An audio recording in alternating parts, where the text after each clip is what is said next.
ప్రేమోన్మాది వేధింపులకు విద్యా వాలంటీర్ బలైంది. విశాఖ జిల్లా భీమిలి మండలం మధ్యవలసకు చెందిన యువతి ఊళ్లోని జెడ్పీ హైస్కూల్లో విద్యా వాలంటీర్గా పనిచేస్తుంది. అదే గ్రామానికి చెందిన పిల్లి రాజు అనే యువకుడు ప్రేమ పేరుతో కొన్నేళ్లుగా ఆమె వెంటపడి వేధిస్తున్నాడు. ఇటీవల అతని వేధింపులు ఎక్కువ కావడంతో మనస్తాపానికి గురైన యువతి ఈ నెల 16న పురుగుల మందు తాగింది. ఆమెను ఆసుపత్రిలో చేర్పించి చికిత్స చేయించినా ప్రయోజనం లేకుండా పోయింది. మృత్యుతో పోరాడుతూ ప్రాణాలు వదిలింది. యువతి మృతికి కారణమైన రాజును పోలీసులు అరెస్ట్ చేసి రిమాండ్కు పంపారు. దీనిపై మరింత సమాచారం మా ప్రతినిధి చిరంజీవి అందిస్తారు. పోలీస్ స్టేషన్ పరిధిలో విషాదం చోటు చేసుకుంది. 11 సంవత్సరాలుగా ప్రేమించుకున్నటువంటి ఓ యువకుడు యువతి ఆ విషయాన్ని ఇంట్లో తెలియజేశారు. అయితే ఇంట్లో వాళ్ళు పెద్దలంతా కూడా ఆ ప్రేమను ఆ పెళ్లికి నిరాకరించడంతో అటు ప్రియుడికి చెప్పుకోలేక ఇటు ఇంట్లో వాళ్ళకి చెప్పుకోలేక ఆ యువతి ఎవరైతే రాశి అనే యువతి ఆమె పురుగుల మందు తాగి సూసైడ్కు అటెంప్ట్ చేసింది. చికిత్స పొందుతూ చనిపోవడం జరిగింది.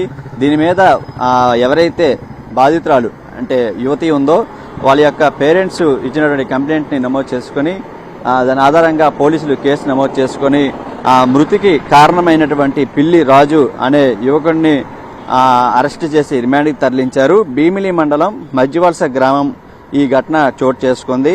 అయితే ఈ ఘటన జరిగి రోజుల తర్వాత ఆలస్యంగా వెలుగులోకి వచ్చింది. ఎవరైతే మృతురాలు కాగితాల రాసి ఈమె డిగ్రీ వరకు చదివి ప్రస్తుతం స్థానిక జడ్పీ ఉన్నత పాఠశాలలో విద్యా వాలంటీర్గా పనిచేస్తుంది. అదే గ్రామానికి చెందినటువంటి పిల్లి రాజు అనే యువకుడు కొన్నేళ్లుగా వీరిద్దరి మధ్య కూడా సుమారు 11 సంవత్సరాలు ప్రేమ వ్యవహారం నడిచింది. తర్వాత పెళ్లి చేసుకోమని యువకుడు అడిగినసరికి ఆమె ఇంట్లో చెప్పింది. ఇంట్లో కూడా ఒప్పుకోకపోవడంతో వేరే సంబంధాలు కూడా చూడడం మొదలుపెట్టారు.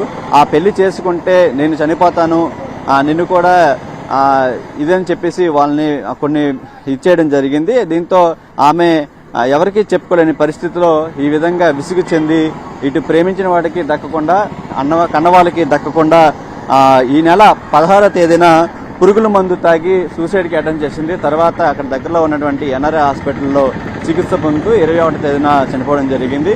అయితే ఈ విషయాన్ని కొంచెం ఆలస్యంగా పోలీసులు కూడా బయట పెట్టారు. ఎందుకంటే ఇది ఒక యువతికి సంబంధించిన విషయం, ప్రేమకు సంబంధించిన విషయం కాబట్టి. అయితే ప్రస్తుతం ఆ యువతి యొక్క తల్లిదండ్రులు ఇచ్చినటువంటి ఫిర్యాదు మేరకు కేసు నమోదు చేసుకుని ప్రస్తుతం ఎవరైతే ప్రేమించినటువంటి యువకుడు రాజు ఉన్నాడో అతను అరెస్ట్ చేసి రిమాండ్కి తరలించడం జరిగింది. పూర్తి వివరాలు కూడా పూర్తి స్థాయిలో దర్యాప్తు చేసి మరిన్ని వివరాలు కూడా తెలియజేసే అవకాశం కూడా మనకు కనిపిస్తుంది. కెమెరామెన్ సురేష్తో చిరంజీవి టీవీ భీమిలి నుంచి.